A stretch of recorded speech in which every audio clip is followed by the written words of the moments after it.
guys, Octane Restoration's back with the Yamaha RD60.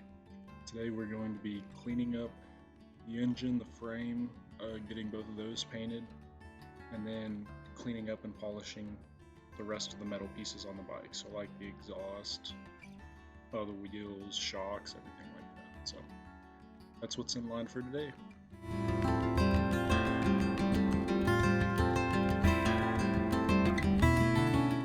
So I really like the idea of an all original motorcycle, and obviously, you know, with repainting the tank and everything like that, the pieces are original but the paint isn't and stuff. But from the get-go, I wanted to keep this as original as possible.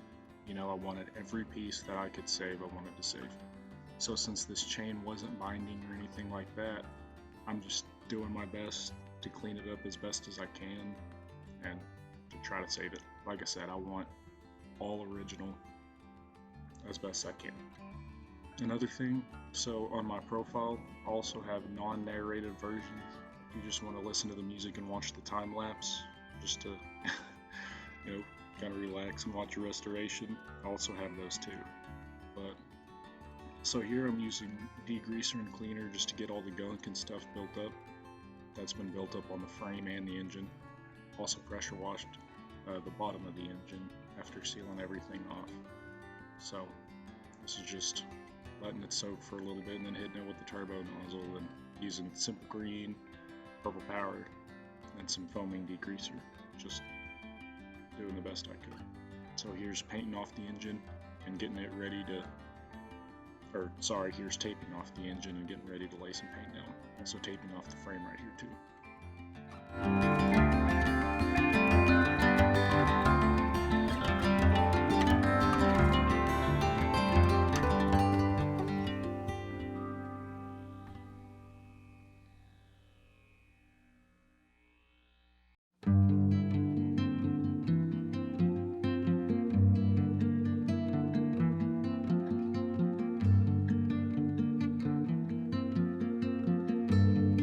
So what I'm using right here is Rust-Oleum Rust Reformer, what I used for the first layer. Pretty much what it does is it chemically binds with the rust and transforms any rust on it into basically like a primer. So that's what I was showing right there, and then I was hitting it with a regular, you know, good coat of just Rust-Oleum black paint. But that Rust Reformer, it's actually pretty freaking cool stuff. But it's not really rated for high heat, which is why I had to use high heat for the engine.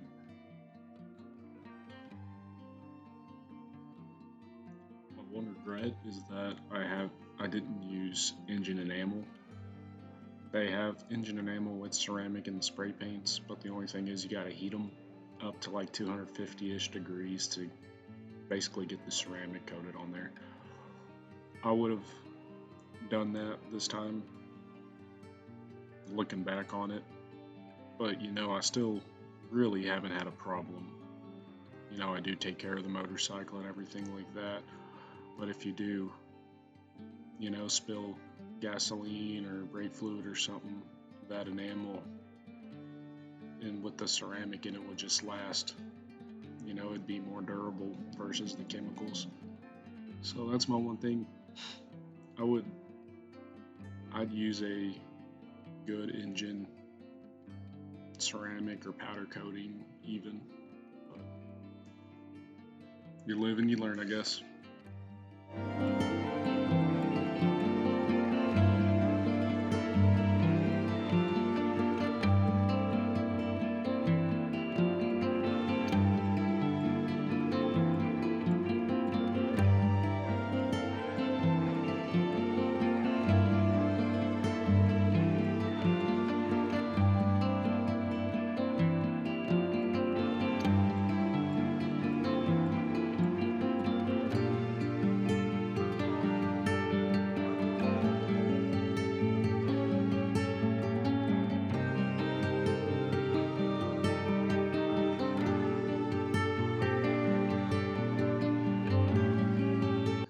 So right there I was using a little Dremel from Harbor Freight. I think you can get that, like, and a whole kit for around 10 bucks.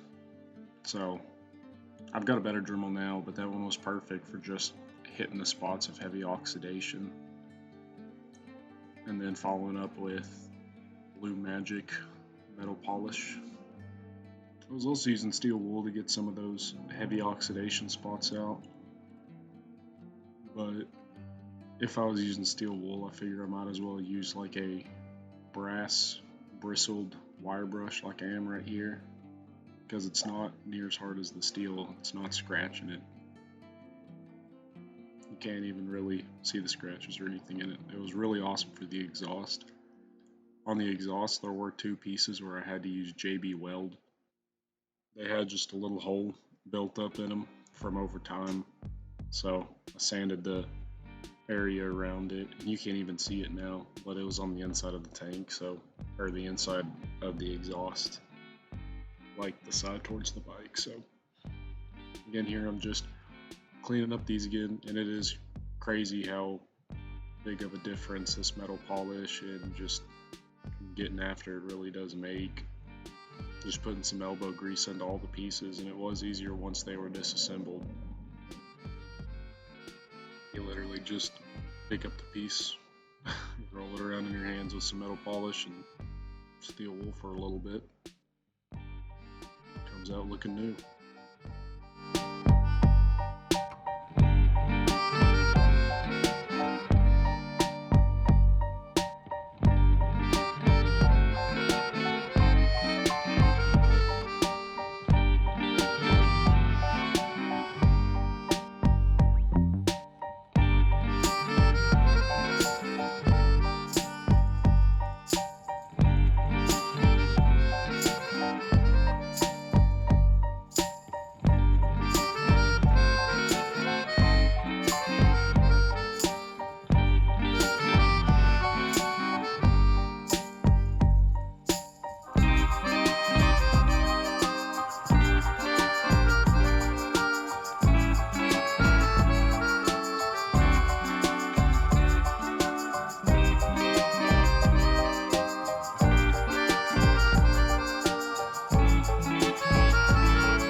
So next video is going to be getting the rest of the pieces, like all the plastics and the headlight and everything like that, getting all of those pieces primed and painted, and then after that will be the tank.